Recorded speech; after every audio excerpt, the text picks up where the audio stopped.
fazer uma pequena apresentação e motivar e estimular nossos jovens, né? Eu espero que eles, em algum momento, possam assistir essa gravação, porque eu venho aqui estimular um sonho. O que me fez ser o que eu sou hoje foram os meus sonhos. Os sonhos em quê? Investir em o quê? Conhecimento. O que me salvou foi eu ter essa busca incessante ao conhecimento. Hoje eu sou o quê? Hoje eu sou auditora fiscal do trabalho, passei no concurso em 95, mas só tomei posse em 2016, 21 anos depois. Fui advogada durante 24 anos, mas o meu propósito eu só recebi aos 53 anos. Hoje eu tenho 57 anos. O meu propósito é trabalhar, eu sou treinadora financeira e trabalho hoje com mulheres empreendedoras. Mas eu não estou aqui só para contar as glórias. Eu fui balconista, eu fui frentista, eu fui advogada, como eu já falei. E o meu primeiro sonho foi sair de Macapá aos 18 anos. Esse foi meu primeiro sonho. Eu era uma pessoa birrenta, né? Então minha mãe, quando eu brigava, minha mãe falava assim, eu não vou te ajudar. Mas eu sempre consegui as coisas. E quando eu cheguei no Rio de Janeiro, um ano depois, mudei de sonho e fui estudar Direito. E aos terceiro ano da faculdade, eu tive um outro sonho, ir para os Estados Unidos. E ali eu comecei a aprender a investir, ali eu comecei a entrar nesse mundo que hoje eu compartilho com as pessoas. E o que eu posso falar e deixar para os jovens? Estudem. Não precisa ser uma formação formal, mas algo que o seu coração vai falar, porque hoje eu prego você buscar a sua essência. É a sua essência que vai te dar resultados maravilhosos. Então você, tem que ter um segundo grau, é uma pessoa que gosta de desenhar, é uma pessoa que gosta de cantar, o que for, invista nesse conhecimento. Então, o que mais que eu posso dizer? Uma coisa que, se tivesse me falado aos meus 17, 18, 20 anos, eu tinha focado a minha vida, a minha energia a formar um patrimônio. Nós precisamos, durante a segunda fase de vida, que compreende dos 19, quando nós começamos a trabalhar, aos 65 anos, nós temos que ter essa mente, formar um patrimônio. Porque formando um patrimônio, quando nós chegarmos na terceira idade, nós vamos ter segurança e conforto. E como devemos viver? Viver apenas 70% do que ganhamos. E se hoje você não consegue viver com 70% do que você ganha, é sinal que você precisa buscar uma segunda, uma terceira renda. Hoje, quem me conhece sabe, eu, a Adélia, trabalho em média 16 horas por dia. Eu não tenho sábado, eu não tenho domingo, eu não tenho feriado. Eu tenho um propósito de vida. Eu tenho um propósito e quero ajudar todas as pessoas que se conectarem com a minha história, com a minha informação, com as minhas experiências, a fazer o mesmo, até poder, quando chegar aos 65 anos, trabalhar por prazer e não por necessidade. Inclusive, eu trouxe aqui 2 livros que vamos sortear com os presentes que estão aqui. Por quê? Quando eu recebi a minha missão, meu propósito, eu tive uma informação que me deixou indignada. As pessoas que chegaram aos 65 anos, em 2015, 72% eram dependentes de alguém. Do governo, do Estado, da igreja, dos parentes. E aquilo me indignou de uma tal forma que eu nunca mais parei. Fiquei 2 dias com febre, meu marido está aqui, a testemunha. Eu preciso fazer alguma coisa, porque há uma previsão, uma probabilidade do mesmo Instituto IBGE, isso aqui está no meu livro, de que em 2031, se nada for feito, esse percentual será muito maior. Então, a partir daquele dia, fevereiro de 2020, eu comecei a ser o que eu estou me tornando, porque eu estou em processo. Eu estou em processo e quero convocar todos vocês a entrar nesse processo. O que eu acho que eu posso compartilhar com vocês, porque isso é um assunto muito sério. Nós não tivemos educação financeira, eu não tive educação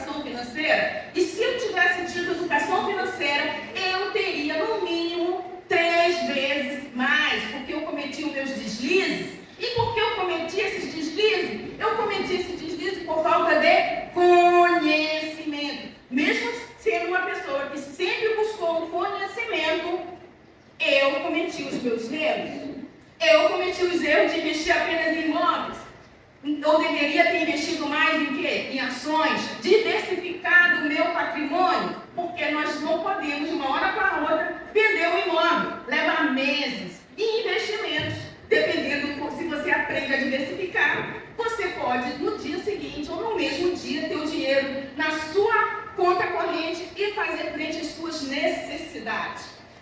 Bem, o que mais que eu posso dizer, motivar, estimular você? Busque conhecimento. E eu que caí na esteira de 2016, quando eu tomei posse no cargo como auditora fiscal do trabalho, de achar que eu tinha chegado no meu ápice. Lendo engano, gente. Lendo engano. Eu tinha imóveis, meu filho estava estudando em Portugal, tinha um bom cargo. E eu fiquei na minha zona de conforto. A zona de conforto não é lugar para quem deseja alcançar a independência financeira ficar. Eu hoje entendo que nós precisamos continuar investindo em nós, na nossa capacidade, porque é a única coisa que não podem tirar de nós. Podem levar todos os nossos bens materiais, mas se você tiver conhecimento, você se levanta, se ergue em menos de um ano. Então, continue aprendendo. Você tem um sonho, concretizou esse sonho? Continue tendo outros sonhos. E eu quero ler uma passagem bíblica que eu tenho, graças à Igreja de Cristo, que me ensinou a orar sempre. Né? Eu oro todos os dias. E 2 dias atrás eu li essa passagem e que vem a calhar com o que eu prego hoje. Então, está aqui em Marcos 10, de 35 a 45, que diz: Depois Tiago e João, filhos de Zebedeu, chegaram perto de Jesus e disseram: Mestre, queremos lhe pedir um favor. O que vocês querem que eu faça para vocês? Perguntou Jesus. Eles responderam: Quando o Senhor sentar no trono de seu reino glorioso, deixe que um de nós sente à sua direita e outro à sua esquerda. Jesus respondeu: Vocês não sabem o que estão pedindo. Por acaso vocês podem beber o cálice que eu vou beber e podem ser batizados como eu ser batizado? Eles disseram: Podemos. Então Jesus disse: De fato, vocês beberão o cálice que eu vou beber e receberão o batismo que eu vou vou ser batizado. Mas não tenho o direito de escolher quem vai sentar à minha direita e à minha esquerda, pois Deus quem preparou esse lugar e ele os dará a quem quiser.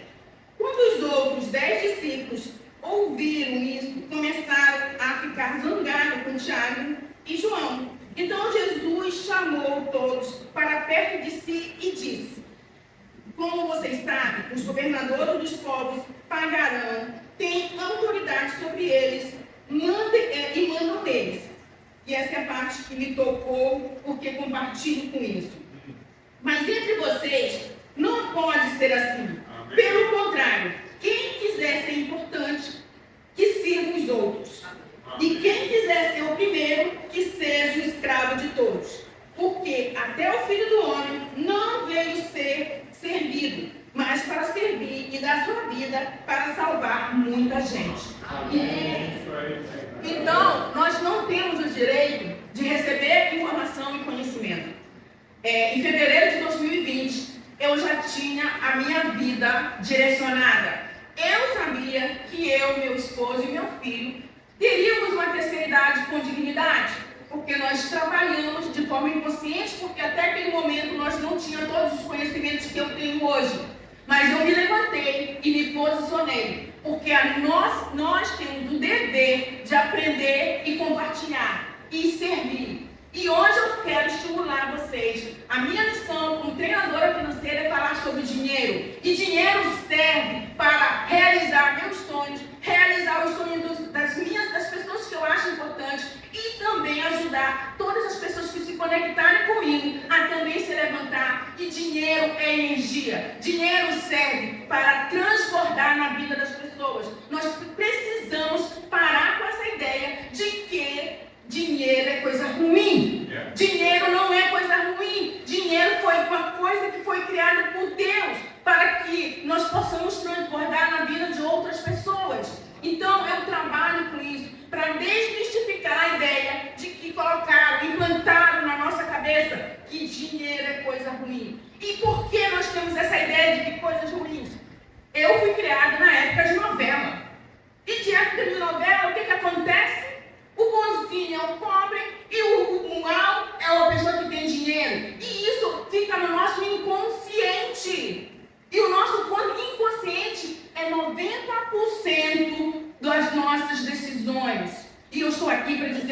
você para de pensar dessa forma. Enquanto você não mudar a sua mentalidade, e 80% dos nossos resultados depende da mentalidade que temos. E nós precisamos guerrear, porque essa guerra é espiritual. Essa guerra é espiritual para que possamos continuarmos viver na escassez. O meu propósito é levar todo mundo a viver na abundância ainda nesse plano, porque nós estamos aqui para aprender. E eu vou finalizar aqui com uma oração, porque eu entendi que o meu propósito é me levantar e falar para todo mundo, porque eu adoro viajar, eu adoro ver coisas boas, eu adoro ver coisas lindas. E se eu posso, você, cada um que está aqui, pode. Mas para isso você tem que pagar o preço. E eu pergunto para você, você está disposto a pagar o preço? Você está disposto a trabalhar 16 horas por dia? Eu estou. Continuo trabalhando, tenho 57 anos. E posso dizer para vocês, pode me cobrar. Eu vou continuar trabalhando depois dos meus 65 anos, por prazer, porque eu quero ver. Eu convoco vocês para até 2031 contar uma nova história. Quem acreditar nos seus sonhos e se levantar, pagar o preço que precisa pagar até virar esse jogo, vai poder contar uma história. E eu vou contar uma nova história a partir de hoje, junto com vocês. Bom dia, igreja. Bom dia, amigos. Bom dia, criançada que estava aqui ontem, que deixou esse lugar tão bonito, tão especial. Ai, que coisa maravilhosa, né? E eu digo que hoje eu vim com a expectativa que é encontrá-los por aqui. Quer dizer, impossível, criança não quer ficar sentadinha quietinha ouvindo a tia falar, né? Porque criança tem movimento. Mas eles seguem falando um pouco da Rosaniara. Agradeço a oportunidade, agradeço o convite e vamos lá. Bom, meu nome é Rosaniara, eu tenho 59 anos. Acho muito legal quando dizem que não aparenta, né? Isso é assim. Daqui a pouquinho serão os 60 e eu achei que nem ia chegar perto. Aí, sou filha de Cosme e Laura, filha de uma família de 5 filhos, eu a mais nova. Então, assim, recebi o nome de a pequena, a chatinha, a pequena não produzia muito, mas a família me via assim, né? E, na verdade, tudo isso me ajudou. Porque desde que eu estava na barriga da Dona Laura, Deus já estava cuidando de mim. Amém. Então, eu era pequena, mais nova, mas não tinha aquela visão que estavam lá com os mais velhos. O meu grande amigo era o meu irmão Roberto, um ano mais velho do que eu. Ele sempre acreditou em mim. E Dona Laura, coitada, era mãe, né? A mãe tem receio, ela me achava miudinha, pequenininha, muito frágil. Aí ela tinha medo de eu me quebrar, não queria que eu praticasse esporte, como eu gostava. Cara, vinha uma bola, era comigo, só não sabia assim, né? Mas eu adorava brincar com bola. Minha mãe ficava meio apavorada. Nunca foi diagnosticado que eu, criança, tinha algum problema. Mas eu, pequenininha, eu acho que ela achava que essa aí é fraquinha, né? Ela dizia assim, que eu era, acho que a expressão é essa. O resto do tacho, sei lá. Como é que é? A raspa do tacho. Então, aquela coisinha lá do finalzinho que saiu, né? Aí era isso que ela falava. Mas, enfim, aí para estudar, estudamos em escola pública, e todos nós, né? Mas meus pais investiram mais nos meus irmãos mais velhos, que gostavam muito de estudar. Aí tiveram um cursinho para fazer escola técnica, essa coisa. O do meio era muito, assim, sempre foi inteligente e tal. Ele até adiantou de ele acompanhar a Regina, aprendendo a ler, escrever, e aprendeu. Então chegou num ponto que os dois ficaram na mesma turma, que o Ronaldo já sabia o que ele nem tinha aprendido na escola. Aí viu lá o Beto. O Beto não era muito de estudo, não. Aí minha mãe um dia falou para ele ficou reprovado, você não gosta de estudar, vai trabalhar. Aí botou o Beto para trabalhar. E a Rosane é essa, né? Que vai lá, vai levando, vai levando. Nunca fui uma aluna assim de exclusão, de aparecer, sempre aquela coisa média, mas vai andando, vai andando. E aí tá. Quando eu fiz o primeiro grau, né, hoje é fundamental, na escola pública, o segundo também era uma escola pública, mas uma escola técnica de comércio, inspirada na minha madrinha. Eu quis estudar lá, fazer técnico em contabilidade, que eu sei que era um bom curso. Só que eu passei, fui aprovada no limite. Aí minha mãe não queria, porque era distante, eu tinha 15 anos. Era bem distante, tinha que pegar 2 ônibus, dava muita despesa. Ela não queria, não. Aí o meu pai autorizou, mas fui eu. E foi ótimo, ótima experiência, né? 15 anos, estudava longe, pegava trem, pegava ônibus, a vida bem diferente. E aí, no decorrer desse curso, né, surgiu uma oportunidade de estágio. Uma empresa boa, eu fiquei animadinha para fazer, só que eu teria que estudar à noite. Aí meu pai não autorizou, e a minha não. Na verdade, eles criavam as filhas daquela coisa, cuidar de casa, no futuro ter família, né? Aquele negócio. A minha mãe uma vez me disse, minha filha, se você depender disso para viver, você não vai nem ganhar um café. Porque eu sempre fui enrolada nas coisas de casa. Mas aprendi a fazer algumas coisas, né? Mas realmente eu não tinha aquele dom que a outra irmã tinha. Então, um dia ela me falou isso. Mas eles também não tinham visão de investir no estudo, do filho querer. Ainda mais eu, a mais nova, lá, a chatinha. E a Regina também era para cuidar de casa, mas a Regina aprendia as coisas.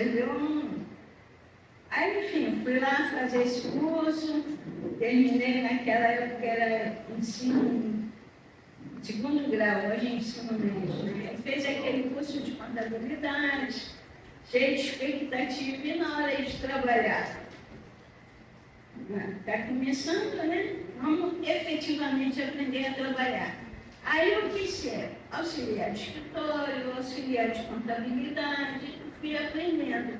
Trabalhei muito em departamento pessoal, que eu gosto muito.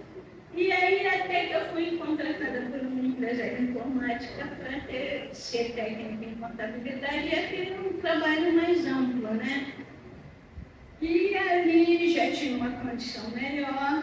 Aí eu vi até que dava para pagar uma faculdade. Uma faculdade que eu pudesse passar. Eu não tinha bagagem para passar num curso público, no vestibular naquela época, né? Então vai ser uma faculdade particular que eu vou ter que pagar. E aí foi, eu fiz curso de Direito, e ao longo desse curso eu também conheci muita coisa, abriu muito a minha cabeça, abriu muito, né?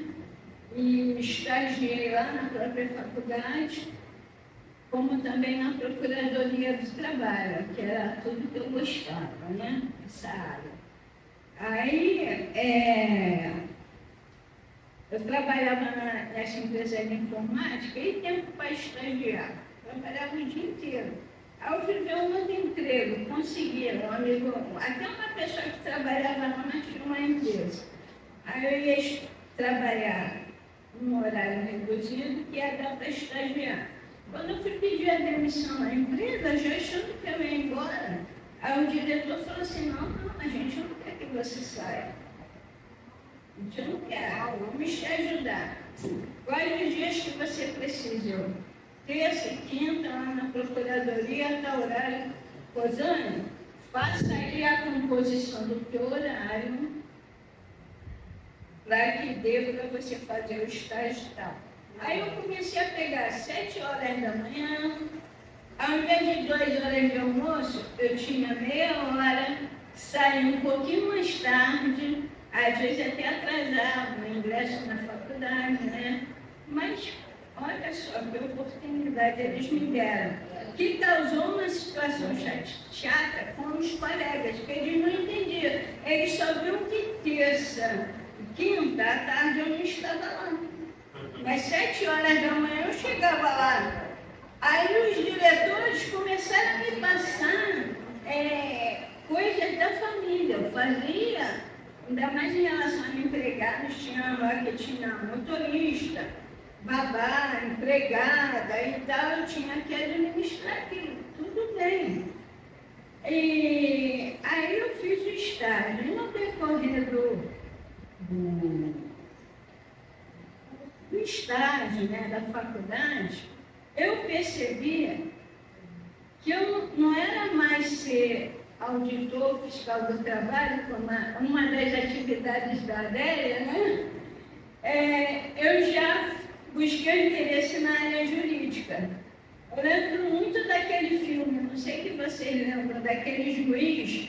Ele era juiz de dia, trabalhava lá no tribunal, de toga e tal, decidia. À noite ele botava uma jaqueta, a motocicleta e ele era justiceiro.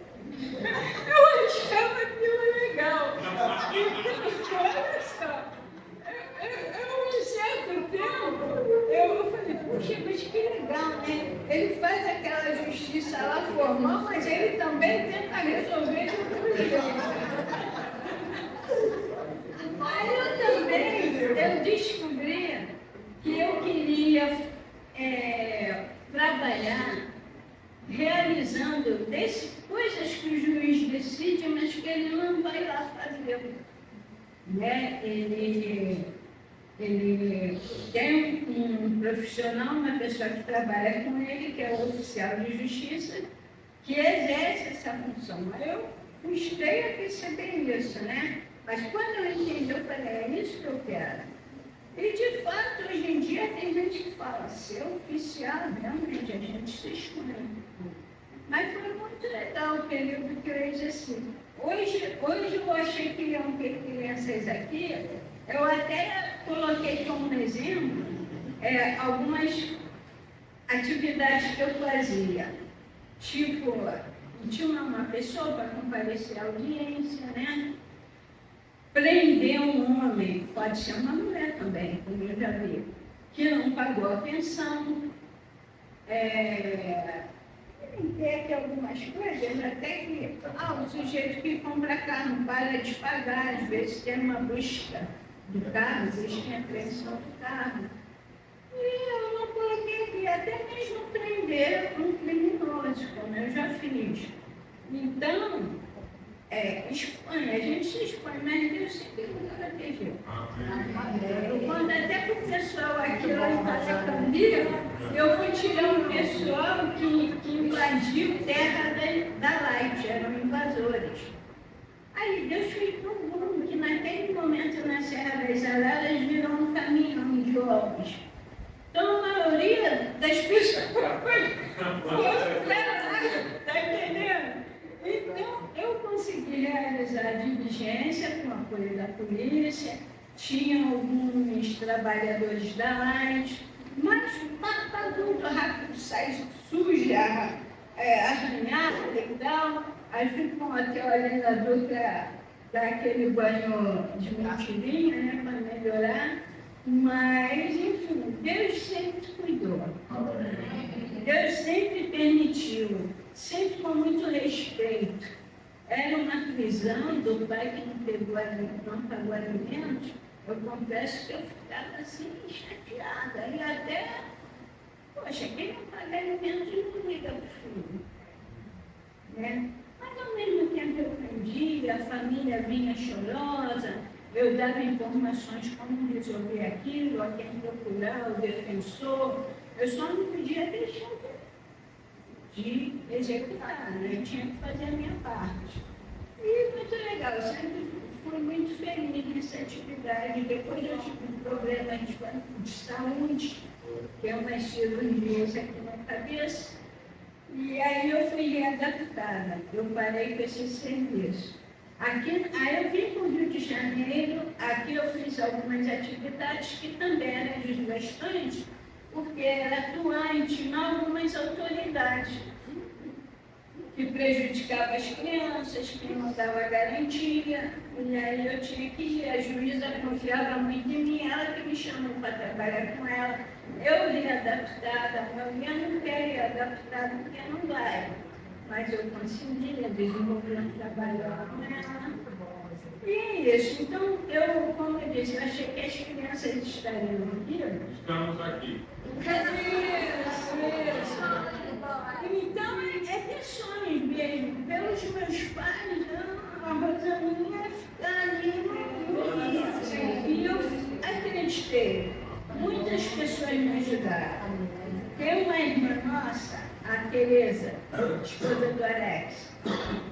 Ela que me chamou para estudar Bíblia. A Nilce até participou do estudo, né? E eu conheci a família da Tereza através da Ana, irmã dela, que a gente foi praticar esporte. Isso depois dos 18 anos eu trabalhando. Então eu tinha autonomia para sair, pagar minha passagem. Então, a gente praticar esporte, conheci a Ana, conheci a família da Ana, uma família maravilhosa que até hoje é muito próxima de mim. E a Tereza me chamava para ir ao público. Me chama Tereza. Quando ela me chamou para estudar a Bíblia, eu falei, eu quero. E foi ótimo, foi a melhor coisa. Eu já estava com 32 anos, né? Estava bem crescidinho, não, bem madura. E eu estudei a Bíblia, vi o batismo, e uma vida assim, que me ajudou, né, a ver a vida de uma outra forma. Sem Deus, a nossa expectativa fica muito fraca. A gente é tanta coisa que eu acho que a pessoa não sabe o que vai acontecer, não tem segurança em nada, não pensa muito no futuro, né? Os meus problemas de saúde fizeram assim, eu me desprender um pouco de algumas coisas materiais, de alguns sonhos. Porque lá há 17 anos foi aquela primeira cirurgia para tirar o tumor. E ninguém sabia quanto tempo a Rosaniara ia estar, né? Eu falava, Deus, deixa eu ficar mais um pouquinho para ver meus sobrinhos maiores. Já são 17 anos.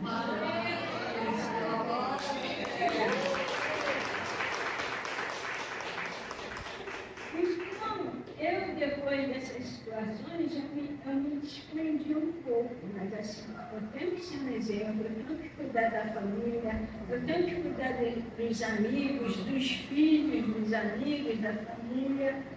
E quando foi em 2020, época do início da pandemia, deu outro problema. Aí que eu vou dizer, tem um período desse ano que eu não lembro. Fui internada 3 vezes, no meio do ano ficou crítico, gente. Dizem, as minhas sobrinhas relatou o que eu fazia, eu aprontei pra caramba. Chegaram a trancar o portão lá de casa para eu não ir pra rua. Porque eu saía, eu realizava as coisas, mas eu não lembro. Então, pode falar, tem coisa que eu não lembro.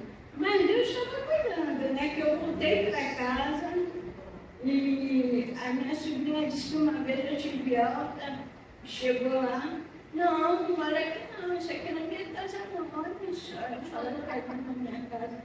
Eu não moro aqui, eu moro lá no meu apartamento. Quer dizer, não consigo chegar a esse ponto, né?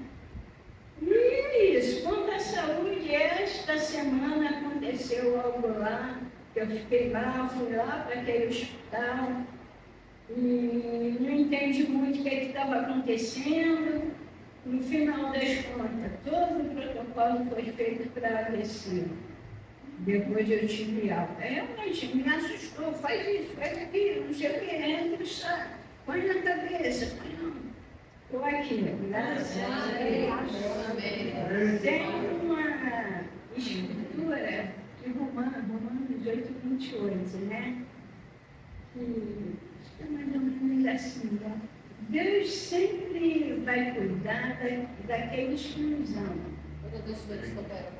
Todas as coisas cooperam para o bem daqueles que amam a Deus. E é isso. Qualquer coisa que acontece na minha vida, seja aos olhos humanos bom ou não, eu sei que para Deus é o melhor. Foi quando o departamento de saúde lá do tribunal me chamou e a médica, sabe por que veio aqui? Eu não sabia que iam me aposentar. Quando ela falou, eu fiquei assustada. Aí ela começou a trazer algumas vantagens, né? E eu fiquei assim, doutora, realmente estou surpresa, não esperava isso. Eu tinha outros sonhos, né? Mas se Deus está permitindo, é o melhor para mim. Vai chegar uma hora que eu vou entender. De fato, eu entendi. Depois eu vi que não dava para dar prosseguimento, ainda mais da maneira que eu queria. Eu pensava em me aposentar, voltar a estudar para fazer um outro cargo que eu queria. Hoje, para estudar, está difícil. Mas é isso, pessoal. Muito obrigada. Texto, né? Eu acho que esqueci, mas é muito gratificante.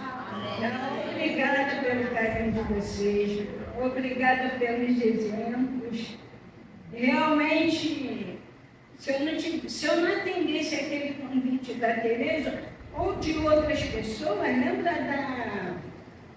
em 97, uma menina me convidou lá na Rio Branco, aquela de cabelo lisinho. Quem? Não, ela voltou até com o pai dela, mais recente, esqueci o nome dela. Ela me convidou para um bate-papo bíblico, lá no McDonald's, lá da Uruguaiana. Mas eu fiquei com o convite dela, bate-papo dele, com o número dela. Um tempo depois eu liguei, a irmã dela disse que ela não estava bem e tal. Mas, enfim, lá em 97. Aí depois a Tereza me convidou. 97 não, 92. Foi 92. Aí em 97 a Tereza me convidou. Fora outros convites que eu tinha, alguns exemplos eu tinha, perdi o interesse, mas aí a Tereza convidou para estudar. Minha mãe está aqui. O privilégio que eu tenho é dela ter 80 anos e ser uma discípula. Minha irmã está aqui e é o outro privilégio que eu tenho dela ser também uma discípula. Então, tudo que eu vou falar aqui, elas vão reverendar. Então, eu sou filha de pais separados e eu tive o privilégio de estudar numa escola federal no meu ensino médio. Porém, para eu chegar lá, que foi a grande batalha, porque eu estudei numa escola municipal durante a minha vida toda. E nessa escola municipal, lá nos anos 80, 90, bom, gente, hoje eu estou fazendo 56 anos e estou achando o máximo dizer isso para vocês. Então, mais ou menos nos anos 80, eu estava numa escola municipal e vocês já devem entender, compreender que o ensino era basicamente decore, né? Decore isso, decore aquilo. E eu era excelente em decorar. Maravilhosamente, eu escrevo com tanta facilidade os meus textos, eu posso até transcrever palavras, né? Eu consigo escrever vírgula, ponto, respiro, suspiro de qualquer pessoa, desde que eu queira, porque eu sou muito boa nisso. E essa é uma habilidade que eu adquiri lá no meu ensino fundamental. Então, eu não tinha noção, vontade de romper com esse padrão né? Você vai estudar, vai ter esse diplominha e depois, vamos continuar por aí sendo operária ou qualquer outra coisa desse gênero.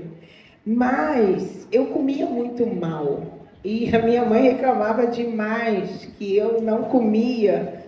E muito alta, muito grande, ela falava, nossa, isso é uma pessoa, não comer, não comer. E aí isso me trouxe uma curiosidade muito grande, por que a gente tem que comer, né?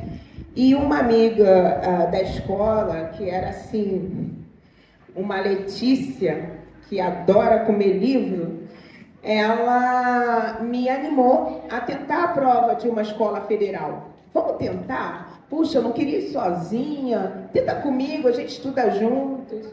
E ela conseguiu um tutor e a gente foi estudar, né? E eu, nossa, que coisa, eu não entendia nada. Eu ficava olhando assim para ela, destrinchando o conhecimento, absorvendo a tutoria e eu lá, que nem um pastel, olhando, né?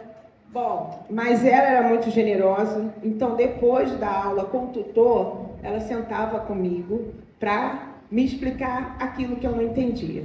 Bom, conclusão da história. Eu passei, ela não passou.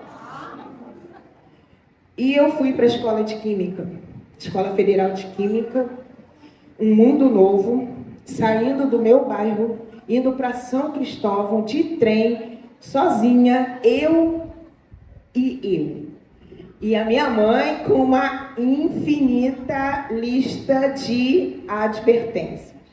Bom, fui para a escola de Química.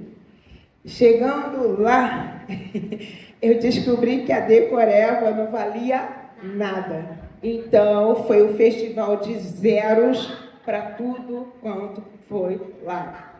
Tirei 0 em português, tirei 0 em matemática, tirei 0 em tudo que vocês possam imaginar.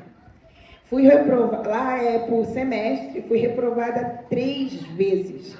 Porque se pudesse ser mais, eu teria sido mais reprovada. E, bom, conclusão é que eu consegui fechar a escola de Química com a ajuda de muitas pessoas. Porque lá eu aprendi o que é um grupo de estudo, lá eu aprendi o que é uma aula passeio, lá eu aprendi o que era cultura, e lá eu nunca levava as pessoas na minha casa, porque eu achava que as pessoas iam ficar com vergonha, porque eu tinha vergonha. Então, eu ia para a casa dos outros. E passava o final de semana em tudo quanto era casa. E assim eu consegui fechar a escola de Química. Bom, e também lá eu fui adotada por alguns professores que me ajudaram com uniforme, me ajudaram me ajudando a conquistar uma bolsa de estudante na escola. Então eu ficava na biblioteca. E na biblioteca eu tinha acesso a livros. E isso era a vantagem, né? E trabalhando na biblioteca, eu comecei a ganhar confiança da professora que era responsável por esse setor, e ela então me deu o privilégio de ficar responsável pelo turno da noite, que eram apenas 2 alunos bolsistas que faziam isso. Porém, quando começava a semana de prova, os 15 dias de prova, os alunos ficaram ensandecidos, correndo atrás de livros. E eles faziam reserva dos livros. Porém, eu fazia as reservas e tudo, e tentava também tirar um livro ou outro para as minhas provas. E essa professora, responsável pela biblioteca, ela tinha um filho que era aluno da escola. Então, ele tinha a mesma preocupação que eu e os demais alunos de ter acesso aos livros na biblioteca. Então, numa noite, fechando as portas, ele entrou e pediu: me dá o livro elementar da matemática. Alguns vão lembrar, era a matação da escola, era esse livro. Então, ele pediu esse livro. Eu falei: pô, infelizmente, esse livro tem fila de espera. E ele falou: como? Eu sou filho da responsável daqui. eu quero o livro agora. Eu disse, não, vou te dar. Pô, tem uma fila e eu tenho ordem para não dar. E aí ele começou a desfilar. Macaca, sua negra, sua burra, sua empregadinha de... Falei, ó, você não vai levar, tá? E tá resolvido. Mas eu não sabia me defender ao ponto de dar o checkmate nele. Então eu saí de lá indignada, me achando tudo aquilo que ele falou. E no dia seguinte fui conversar com a mãe dele, né? Minha chefe.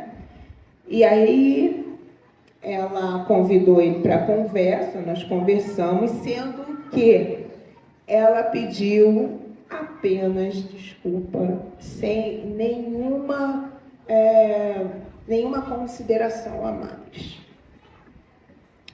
Eu saí de lá naquele dia bem entristecida, porque eu não vi uma atitude punitiva para o filho dela.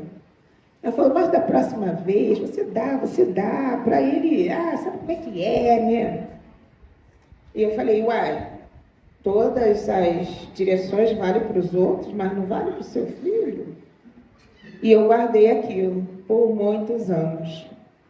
Obviamente, saí da escola, nunca mais os vi, mas aquilo ficou marcado na minha memória. Bom, eu fui muito ajudada na escola de Química. Meus colegas, meus professores, meus diretores foram as pessoas que me empurraram para terminar a escola de Química.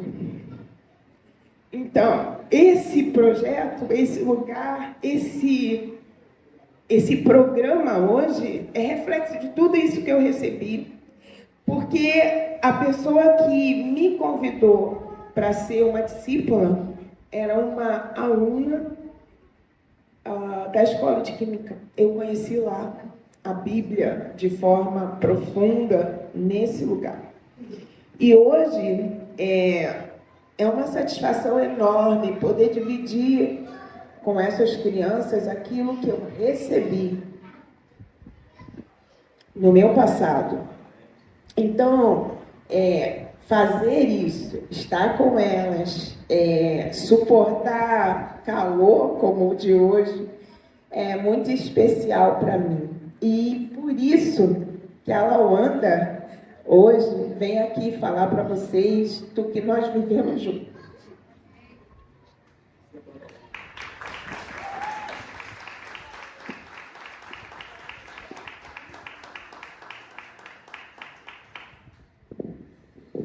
Bom dia. Bom dia. Me fala um pouquinho de mim, né? Que a Dulce sempre faz eu falar um pouquinho.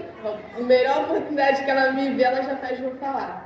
Bom, eu fiz parte do projeto quando eu era menor, né, no Fundamental. Através das minhas amigas, eu fui aluna daqui da Escola Municipal Professor Mazomeira Borges. E através das minhas amigas que faziam parte do projeto, eu vi, né, a oportunidade de fazer parte. A minha mãe também viu e já me tacou aqui dentro. Não deixou passar, não. E eu fiz parte por uns 4 anos. É que a minha memória é ruim. Uns 5 anos. E fez grande diferença na minha formação. Hoje em dia eu sou formada em Direito, sou bacharel em Direito. E o projeto fez grande diferença mesmo na minha vida, tanto que hoje é a oportunidade que eu tive de trazer os meus sobrinhos também, a Maria Eduarda, Miguel Lorenzo e a Maria Luísa. Eles também hoje em dia eles fazem parte do projeto. Toda. E como eu sempre falo, é uma grande importância a educação na vida da criança, né? De ter o domínio da língua portuguesa, da matemática, que é o básico, e que eles fazem muito bem isso aqui. E eu falei que eles estão hoje em dia eles estão muito mole, que na época da tia Dulce, chegava aqui já tinha dever no quadro. Eu era quando era ali naquele outro endereço ainda, na salinha menor, eu chegava, já tinha dever no quadro, eu não podia ficar de papinho não, eu falei que hoje já tá muito mole, tem muita brincadeira didática, mas é bom que as crianças aprendem brincando. E é isso, um pouquinho de mim. Hoje em dia eu sou formada, como eu já falei, e eu espero que as crianças que estão aqui hoje também sigam o mesmo caminho, porque a educação hoje em dia é muito importante, ter educação. Eu pego muito também no pé dos meus sobrinhos para fazer trabalho, que tem que fazer direitinho. E é isso, gente, um pouquinho de mim. Obrigada. Boa tarde, pessoal. Eu tentei comprar cores que remetessem ao Brasil e África. Espero ter acertado, esqueci do sino, vocês vão gambiarra aqui. Eu vou tentar seguir a sequência que o Anderson sugeriu. Só um minutinho. Meu nome é Maria Consuelo Pereira dos Santos e a única coisa que eu tinha certa para mim era o não. A vida com oportunidade não era para preta, pobre, favelada, de subúrbio, de plataforma lá em Salvador, de mãe preta, de amante de marido branco, rico. Eu não tenho história antes da minha mãe. Tá? A minha raiz genética de conhecimento inicia com a minha mãe, então a minha história começa com a minha mãe. O meu filho tem a minha mãe e tem eu. Né? O nome dos meus avós por parte de mãe estão na minha certidão, mas eu não tenho a menor noção.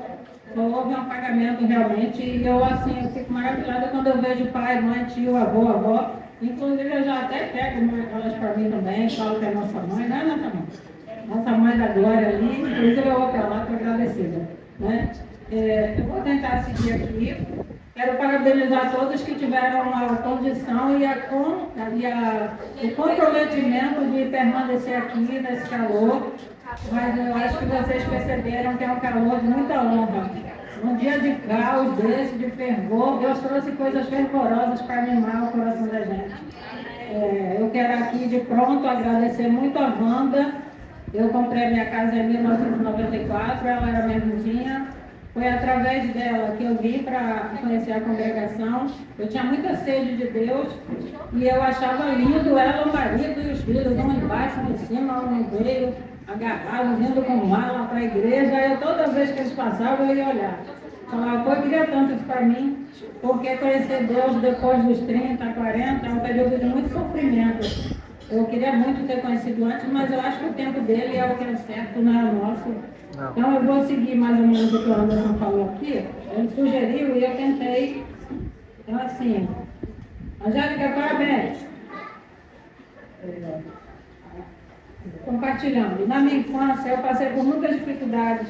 Eu era filha de uma preta, solteira, analfabeta, e criada sem pai, sem conhecê-lo. Naquela época, essa situação não era bem aceita pela sociedade, era motivo de preconceito. Minha mãe saía para trabalhar por volta das 5 ou 5:30 da manhã. Eu, aos 12 anos de idade, cuidava de 2 irmãs, sendo uma de 4 e outra de 2. A comunidade me cuidava, mas havia muitos riscos de ataque, de pedofilia. Minha mãe saía para trabalhar e eu cuidava das minhas irmãs. Eu era irmã. Eu estudava em outro bairro. Naquela época, não conseguia vaga na escola fácil. Era preciso ir dormir nas filas, em algum local próximo, para se conseguir fazer a inscrição. Só era assim mesmo, para que as pessoas pobres pudessem ter acesso, não ter acesso, e para ter alguma esperança, né? Eles criavam todas as dificuldades. Não havia direito constitucional para a garantia da educação básica, pois era período de ditadura militar. Minha mãe conseguiu me matricular e fui estudar em um bairro vizinho. Tinha medo, mas precisava vencê-lo. Não havia outra coisa a fazer. Já na juventude, aos 12 anos, eu fui separada da minha mãe e das minhas irmãs de uma vez só. E eu fiquei dos 12 aos 30 anos sem ver a minha mãe. Eu visitava as minhas irmãs 2 ou 3 vezes ao ano. Saía da cidade de Feira de Santana porque a minha mãe veio trabalhar aqui no Rio e ela foi enganada pelas patroas. Disseram que iam me trazer e depois minhas irmãs. Então a minha mãe veio e a mesma pessoa que arrumou ela para vir trabalhar aqui, arrumou uma pessoa para eu ficar lá em Salvador, tomando conta e ajudando. Essa senhora tinha 77 anos de idade, tinha um filho com problemas, aposentado, e era dona de pensionato. Então a casa era a casaria colonial. Eu varria, limpava, lavava aquelas salas enormes, quartos enormes, com ripa de madeira de leite, e toda a sujeira parece que se escondia lá dentro. Então assim, passei por isso, né? E fiquei dos 12 aos 30 anos sem ver minha mãe. porque eu fui criada, depois eu fui entregue para uma família, a filha dessa senhora morava em Feira de Santana e tinha 2 filhos, mais ou menos da minha idade, 2 e 3 anos menos que eu, e ela falava que era menos perigoso para ela se criar porque as idades eram próximas. E onde eu ia com essa senhorinha, que já não aguentava muita coisa, aí os homens ficavam me olhando, queriam me encostar, e eu tinha 12 anos, sempre fui muito magrelinha, e eles ficavam me olhando tentando se aproximar, eu ficou com medo, e aí aconteceu a minha primeira viagem de cidade para outra. Fui morar em Feira de Santana, onde eu permaneci dos 12 aos 30, quando eu vivi com eles 17 anos de um dia, e nesse dia eu casei. Eu achava que o casamento, minha mãe teve 5 filhos e não pôde criar nenhum proximamente. Eu dizia assim, eu não quero essa vida para mim. Ela sempre me falava que era para eu não fazer da minha vida o que ela fez da dela. Então eu falava, eu vou fazer a diferença. Aí eu conheci uma pessoa, achei que o casamento resolveria, que o amor de relacionamento é suficiente, né? Só que não é. Enfim, eu vivi trabalho análogo à escravidão, porque eu pedia para assinarem minha carteira e nunca assinaram. Hoje eu tive um problema aqui com relação ao alimento, né? Eu quero doce.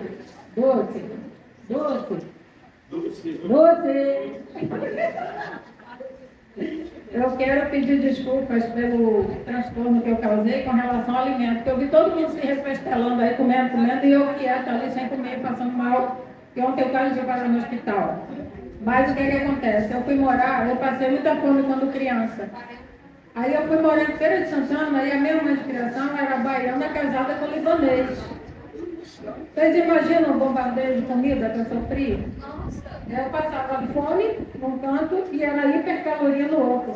O meu corpo explodiu todo. Hoje eu sou magra, fiz 60 anos, não tenho mancha de pele, estou com cara de envelhecida porque eu passei mal esses dias todos. Mas eu não sou inchada, eu não tenho hipertensão, não tenho diabetes. Mas eu comia aquelas comidas porque eu tinha muita fome, só que eu explodia. Eu tinha furúnculo pelo corpo todo, eu tinha abdômen inchado, tinha cabelo quebrava, ponta, tinha rachadura nos pés, meu fígado era horrível. E eu sofri 16 anos com enxaqueca. E como eu não tinha carteira assinada, e lá só tinha acesso quem era do INAMPS, e INAMPS era só para quem tinha carteira assinada. Hoje nós temos o SUS. Então eu passei 16 anos ou mais sem tratamento. Aí dava enxaqueca, eu inchava o rosto todo, ficava com fotossensibilidade, gosto amargo na boca, vomitava bila e cheguei a vomitar 10 vezes no dia. Só que nesse tempo eu varria, lavava, cuidava, ia para a escola, que era longe, andando. Então eu adquiri um problema de não engordar. Não sei o que foi que houve lá por dentro, mas eu não ligo também. Se eu fosse gorda, hoje eu tinha morrido. Né? Então, cada corpo desadapta para o momento do movimento, né? O meu é esse. Obrigada pela providência do alimento, tá? E a minha mãe era analfabeta e ela dizia para mim o seguinte: filha, escreve. Vocês falam tão bem, tem uma letra bonita, escreve um livro. Aí depois que eu vim para cá, depois de viver longe dela 18 anos, depois de ter sido casada, um casamento que me traumatizou, que eu vivia tendo pesadelo, eu vivia muito mal lá na Bahia, porque eu tive algo chamado de banzo, e descobri depois, a doença dos escravos. 2 escravizados que foram sequestrados. De alguma forma eu também fui sequestrada, porque eu já não tinha pai, não tinha parente, e a minha mãe era minha referência de heroína, porque sem ela esse tempo todo num momento importante. Então, no meu ensino médio, não tive uma festinha, mas não tinha minha mãe. Na minha formatura em pedagogia em 2011, com quase 50 anos, não tinha minha mãe.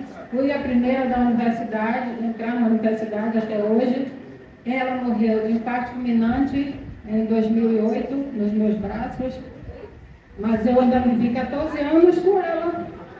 E eu consegui comprar a casa dela, que ela tem. Nós tivemos a nossa casa. Pagamos aluguel, minha mãe pagou quase 60 anos de aluguel. Ela dizia que nunca ia ter uma casa. Eu falava, que Deus é esse que não vai permitir que quem trabalhe tenha uma casa? Eu não aceito. Né? Eu também não tinha raiva de Deus, porque como é que ele pega uma criança e bota para sofrer tanto? Eu sofri tanto assédio, tanto risco de de pedofilia que vocês não têm ideia. Eu fui estuprada 2 vezes. E não foi por estranho, foi pelo meu ex-marido ou pelo pai do meu filho. Entendeu? Então, assim, eu conheço que é dor, que é sofrimento, eu dou muita risada hoje, fico muito feliz, estou muito acelerada mesmo. Me tornei escritora em 2009, de 2019 eu errei minha mãe, fui lançada na Bienal, fui lançada de novo agora na Bienal, estou com 8 antologias, fui reconhecida pela Aspande como mulher que inspira, tenho um book, recebi prêmio internacional que tem a ver com 3 continentes, fui assistida domingo por 4 milhões de pessoas, num programa, no domingo, programa...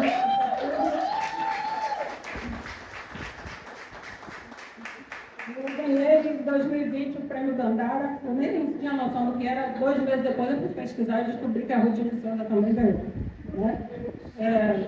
Eu não tenho muita curiosidade, eu só vou citando. Vou concorrer a um prêmio agora da América Latina, Europa e Angola. Vou para o prêmio, para o Festival Eco, tudo online, tá, gente? Depois eu viajo para uma Angélica, que ainda não deu não, eu estou indo aos pouquinhos, mas eu alcancei outro dia mais de 90 países, tá? Inclusive eu comecei esse projeto no domingo, a convite. Eu montei um projeto sobre... Desculpa, já não volta. Ansiedade, depressão, porque eu sei o que é isso, eu sei o que é esse lugar. A minha amiga de Minas também, de Betim, a Fabiane Oliveira, que eu agradeço muito, conheci na Bienal. Nós nos tornamos amigas, ela passou por coisas parecidas e nós resolvemos falar sobre isso. Então, assim, eu trabalhei num projeto com mulheres contra o feminicídio, que mataram 4 lá na Rocinha, eu moro lá, desde 94. E eu e uma conhecida chamada Jaque Joy, hoje eu não faço mais parte do coletivo, mas nós conseguimos unir muitas coisas legais, muitos defensores, pessoas da justiça para mulheres, e assim, muitas coisas boas vieram, muitas pessoas importantes para a sociedade que fazem coisas boas acontecerem, e eu estou com o projeto pronto para sair, se Deus quiser, projeto escola, né? Recebi também agora o prêmio Ubuntu de reconhecimento de pretos do estado do Rio de Janeiro, e graças a Deus o Écio Salles, que é da FLUP, era fundador da FLUP, junto com o Júlio Ludemir. Agora a FLUP foi reconhecida como patrimônio do Estado e agora se chama Prêmio Écio Salles. Então eu trouxe a esposa dele para uma das minhas antologias, ela fez o prefácio.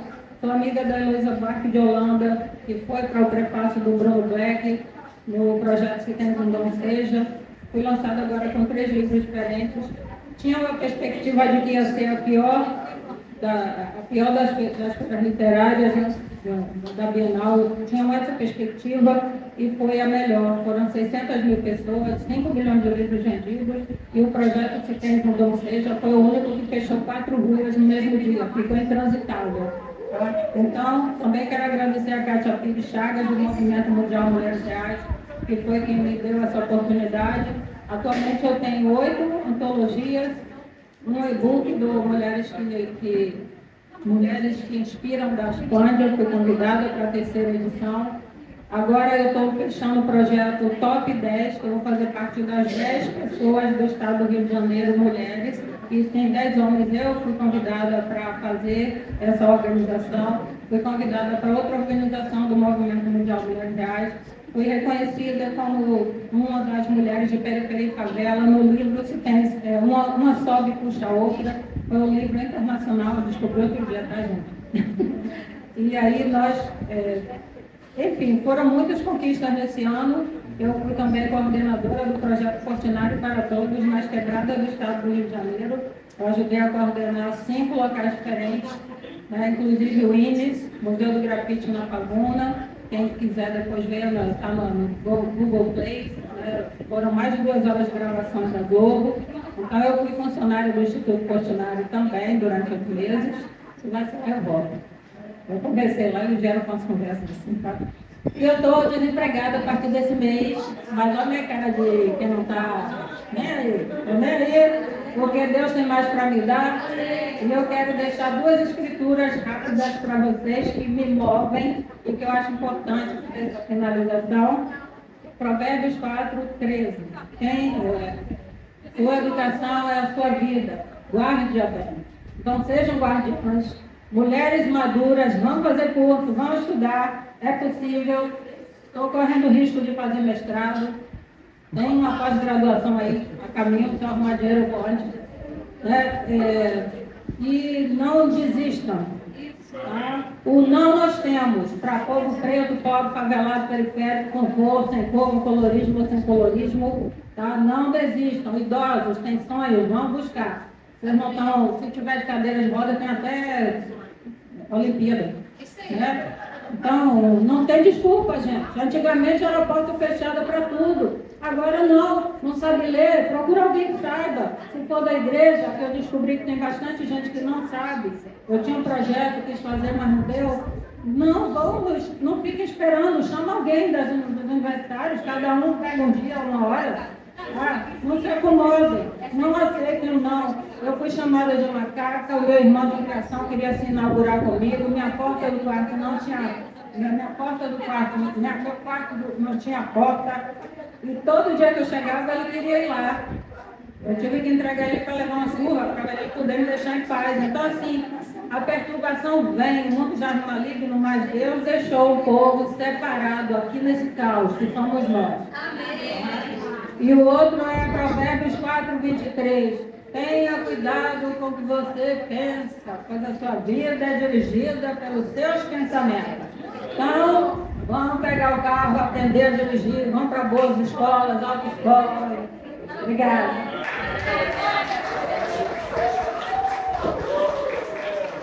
Vocês podem ver, vou contar um pouquinho da minha história. Eu sou um rapaz nascido no interior do estado de São Paulo, uma cidade de 8 mil habitantes. Uma cidade bem pequenininha, onde a maioria esmagadora é branca, com duas famílias pretas na cidade inteira. E eu não tive relacionamento com homens e mulheres pretas porque eu não tinha oportunidade, porque minha cidade era pequena. E eu, alguns anos atrás, mudei aqui para o Rio e foi um choque cultural muito grande.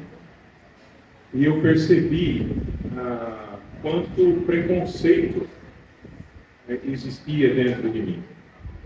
E eu precisei aprender a enxergar o racismo, aprender a mudar a minha consciência, aprender a mudar a minha maneira de enxergar e de me relacionar com outros.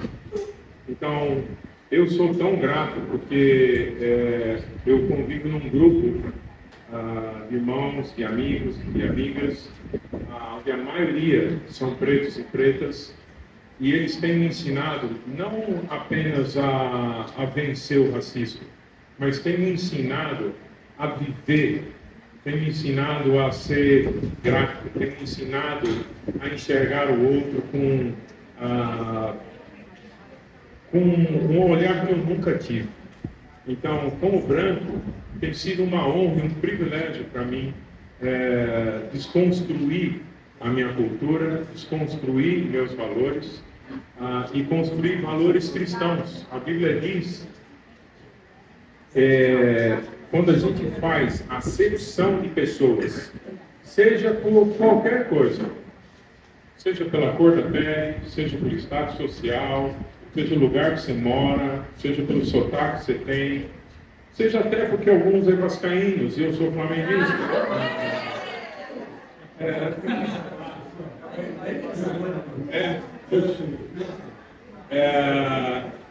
É pecado, é algo sério. Racismo é algo sério. Não é só pecado, ele é crime. É um crime. E quem mais comete esse crime somos nós brancos. Então eu queria muito agradecer a resistência, agradecer o exemplo, agradecer a amizade e como eu sou acolhido aqui. Eu sou acolhido, vocês não têm preconceito comigo. E isso mudou muito o meu olhar, a minha vida, e tem mudado meu coração e tem me aproximado de Cristo. Obrigado por você me deixar de entrar na sua casa. Eu me sinto honrado e muito grato por poder ser amigo de vocês. Eu não tinha pensado em nada, fui pego de surpresa. Só estou com um coração muito agradecido de poder entrar na sua casa, na sua vida, porque você me recebe como um irmão, como um amigo, independente de qualquer coisa. Isso é cristianismo verdadeiro. Muito obrigado.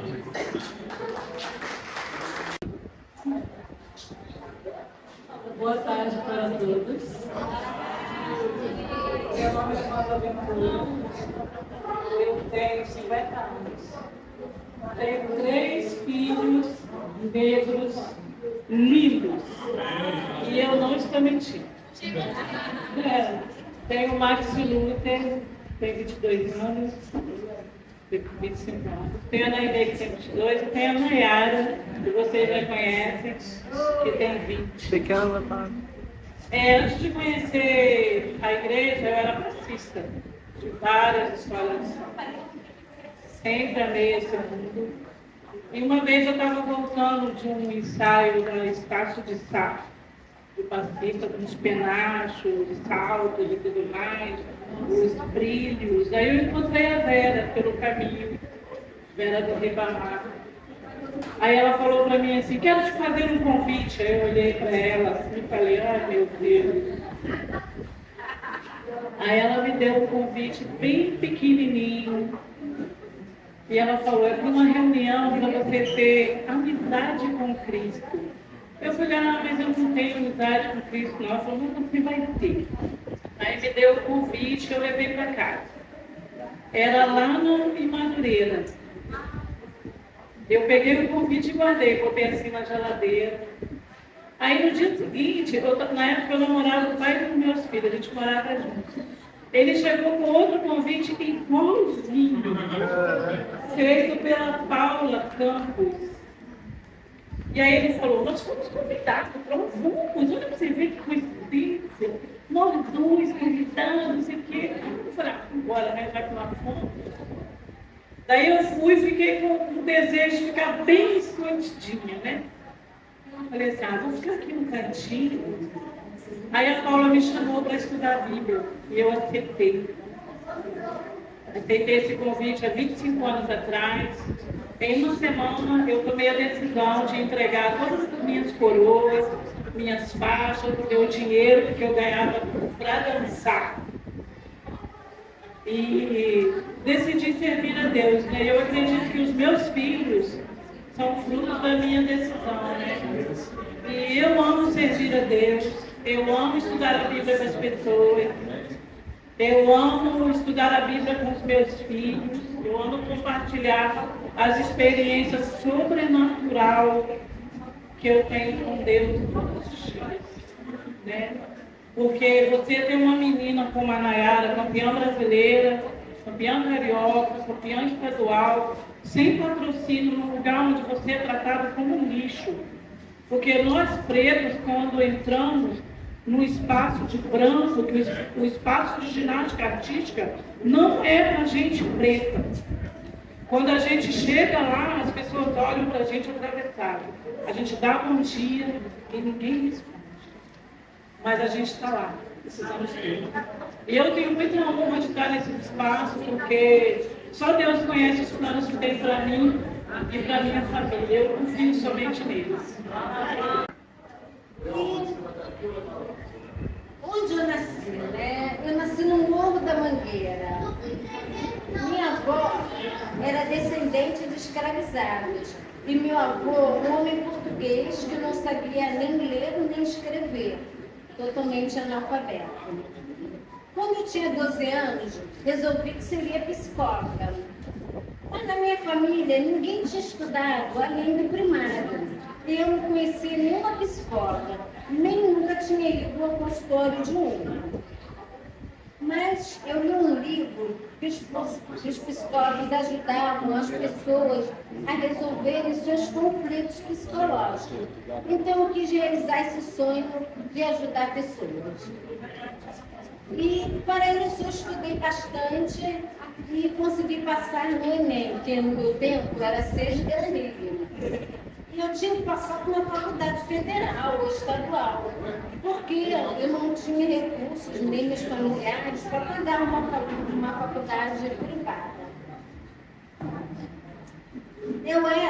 Aí passei, né? Passei, que felicidade. Mas a faculdade bem longe, né? Era lá na Praia Vermelha, Universidade Federal do Rio de Janeiro. E quando cheguei lá, eu era a única menina preta e pobre na faculdade de psicologia. Isso na década de 80, né? Há bastante tempo atrás. E consegui me formar. Posteriormente, eu passei em 3 concursos públicos. E terminei minha vida profissional ano passado, né? Como funcionária da Justiça Federal do Rio de Janeiro. E no momento, apesar de aposentada, eu continuo fazendo parte do coletivo negro da Justiça Federal. Eles fizeram, não um concurso, né? Fizeram uma votação e pediram para as pessoas votarem um servidor, né, que representasse, quisesse representar os negros da Justiça Federal. E eu aceitei e fui eleita, né? Hoje em dia eu faço parte do Comitê de Equidade Racial e de Gênero da Justiça Federal, assim também como coletivo negro da Justiça Federal. E alguns irmãos aqui já conhecem o coletivo, o comitê, né? E assim, está sendo muito importante para mim e para eles também, porque eu levo coisas daqui, da igreja, para eles e trago coisas de lá para a igreja. Então, eu acho a troca assim, bastante rica, estou muito feliz e quero continuar, né, tendo fé de que as coisas irão mudar. Isso é só um princípio, né? E assim, eu quero que todos leiam também Coríntios 2, 4 e 16, que fala dessa importância da gente acreditar nos nossos sonhos e ter fé. Muito obrigada por me ouvir.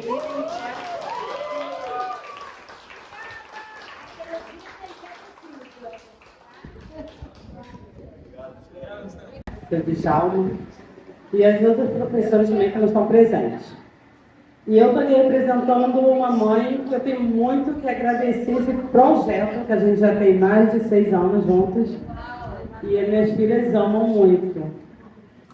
E é muito difícil a gente conseguir alguma coisa para os nossos filhos, ainda mais da maneira que a gente vive hoje em dia, né? A gente não tem. Então a gente tem que abraçar essa causa mesmo. Tudo que precisar de mim, estou aqui, sempre. O que der e vier, estou ajudando sempre. Minhas filhas sempre são gratas também a todo mundo daqui. Então é isso, gente. Muito obrigada. Obrigada.